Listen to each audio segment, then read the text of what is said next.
The F-35 is the most expensive weapons program in human history. Over $400 billion spent and committed. More than 1,000 aircraft delivered to the United States and its allies.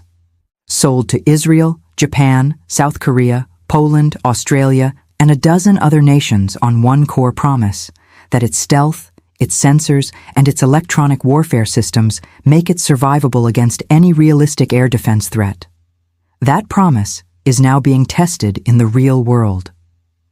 And the results are making defense officials in Washington, Tel Aviv, and Tokyo very uncomfortable. Tonight we're breaking down 3 facts that the defense establishment would prefer to discuss quietly. What the F-35's actual stealth limitations are, what Iran built to exploit them, and why the $400 billion program may be flying into a future it wasn't designed for. No hype, no speculation. Documented facts from Pentagon assessments, GAO reports, and independent defense analysis. Let's get into it. First, let's be clear about what stealth actually is, because this is where most coverage gets it wrong. Stealth is not invisibility. It is a delay mechanism. The F-35 is specifically engineered to reduce its radar cross-section against high-frequency X-band fire control radars, the kind used by most air defense systems to generate targeting solutions. Against those radars, the F-35's signature is approximately the size of a golf ball. That is a genuinely extraordinary engineering achievement. But here's what the procurement brochures don't highlight. Stealth optimized for X-band is not stealth against all frequencies. Low-frequency radars operating in the VHF and UHF bands use wavelengths that are longer than the physical dimensions of the aircraft itself. In that range, the physics changes. The F-35's radar cross-section, which is measured at roughly 0.001 square meters in X-band, can expand to 0.1 to 1 square meters in the VHF band. That's a difference of up to 1,000 times. The U.S. Department of Defense has acknowledged this. A DoD statement confirmed that the F-35's low observable shaping is effective against high-frequency fire control radars, but stated directly, the same is not true for fighters with LO shaping when facing low-band radars. Russia never abandoned low-frequency radar development. Their Nebo-M and Resonance NE VHF systems are specifically designed to detect stealth aircraft at distances of up to 300 kilometers. China has deployed similar systems. These radars cannot guide a missile to a target by themselves. Their accuracy is too low for that. But they can do something critically important. They can detect the aircraft's approximate position and cue higher frequency engagement radars to the location. That is the kill chain. VHF radar detects. S-band or X-band radar refines and tracks. Missile engages. It's a layered system, and it's exactly the architecture that Iran has spent the last decade building. And that's not even the most serious documented concern about the F-35 right now. The Pentagon's own testing directorate released an assessment finding that the F-35 delivered 0 new combat capability in 2024.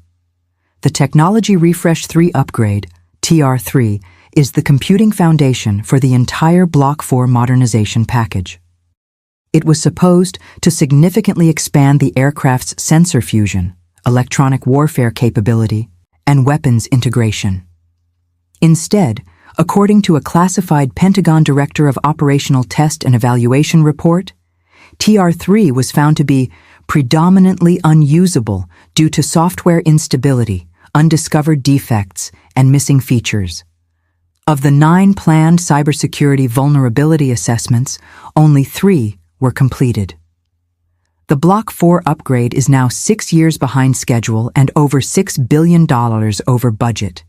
Key capabilities, including the advanced ARGM-ER anti-radiation missile for destroying enemy air defenses, are being deferred toward 2031. The Government Accountability Office documented that all 110 F-35s delivered in 2024 were late by an average of 238 days. This is not a minor software patch issue. TR-3 is the backbone of everything the F-35 is supposed to become against near-peer adversaries. Without it, the aircraft operating today is flying with the capabilities of a platform that is increasingly being studied, mapped, and planned against by adversaries who are specifically developing systems to defeat it. Now let's talk about Iran's Bavar 373, because this system is not receiving the serious analytical coverage it deserves in Western media. Development began in the early 2010s when Iran was denied access to Russia's S-300 system due to international sanctions. Supreme Leader Khamenei reportedly ordered the project directly. What followed was over a decade of indigenous development under comprehensive economic pressure, forced self-reliance. The Bavar 373 officially entered. This is where the analysis has to go beyond the Middle East. Because the F-35's vulnerabilities and the doctrines being developed to exploit them are not primarily an Israeli or an Iranian story. They are a story about the future of American military power projection globally. The American military power projection model, since the Gulf War of 1991, rests on one foundational premise: that fifth-generation stealth aircraft can operate in contested airspace and achieve mission objectives without catastrophic losses. That premise underpins every Allied defense guarantee from the Baltic to the Pacific. Russia is paying close professional attention to every development in counter-stealth warfare. Their S-400 and developmental S-500 systems are more capable in virtually every measurable parameter than anything Iran has fielded. The operational lessons from any engagement involving F-35s against integrated air defense systems will be incorporated into Russian air defense doctrine for potential conflict in European theaters. That analysis is already underway. China's investment in counter-stealth technology has been sustained and substantial. Beijing has deployed its own VHF early warning radars, invested in infrared search and track systems specifically, designed to cue engagement radars to stealth targets, and developed its HQ-9 long-range air defense system through a development arc that mirrors Iran's methodology, forced to build what it cannot buy. In any scenario involving American or Allied F-35 operations over Taiwan or the South China Sea, Chinese air defense commanders are studying every available data point about F-35 operational vulnerability. The FPRI report notes that the June 2025 Israel-Iran conflict showed that even imperfectly integrated air defense networks can force significant operational adaptation on attacking forces. Meanwhile, the F-35 program's domestic vulnerabilities are creating strategic problems of a different kind. Allied nations are reconsidering their F-35 orders, not because of air defense concerns alone, but because of a documented kill switch risk. The F-35 is not just an aircraft. It is a digitally dependent system that requires continuous US-controlled software updates to function operationally. Portugal's defense minister publicly voiced concern about the predictability of American policy and access to spare parts and software updates. Spain opted for the Eurofighter. Switzerland and Canada have actively reconsidered their orders. The concern, reported in detail by Simple Flying and other defense outlets: if political relations deteriorate, the United States could theoretically withhold critical software, rendering an ally's fleet non-operational without firing a single shot. That is leverage of an entirely different kind, and it is generating strategic anxiety among NATO partners that America's adversaries are monitoring with great interest. A death spiral scenario has been identified by defense analysts. As allies reduce orders, the cost per unit increases. As cost per unit increases, fewer are purchased. As fewer are purchased, the production efficiencies that keep the program viable diminish. The $158 trillion lifetime sustainment cost estimated by the GAO, a 44% increase over 2018 estimates, compounds this pressure. So where does this leave us? Let's be concrete. First, the TR-3 failure has to be fixed on an accelerated timeline, not managed. The Block 4 capabilities that are being deferred to 2031, particularly the AARGM-ER anti-radiation missile for suppressing enemy air defenses, are the exact capabilities the F-35 needs to operate effectively against the integrated air defense architectures that Iran has demonstrated are achievable. Deferring those capabilities while adversaries advance is not a manageable risk. It is a compounding one. Second, the counter-stealth radar problem requires honest public acknowledgement.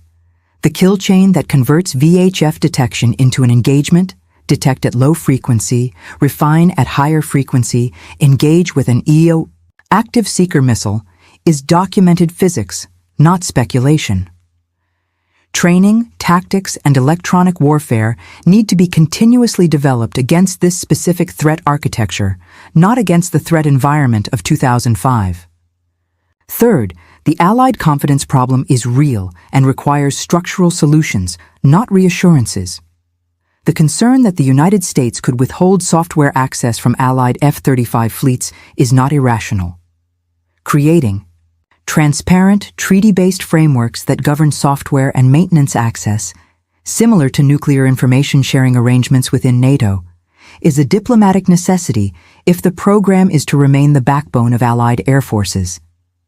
Fourth, the integration lesson from Iran's air defense network performance in 2025 cuts both ways. Iran's network was exploited because of gaps between sensors and shooters.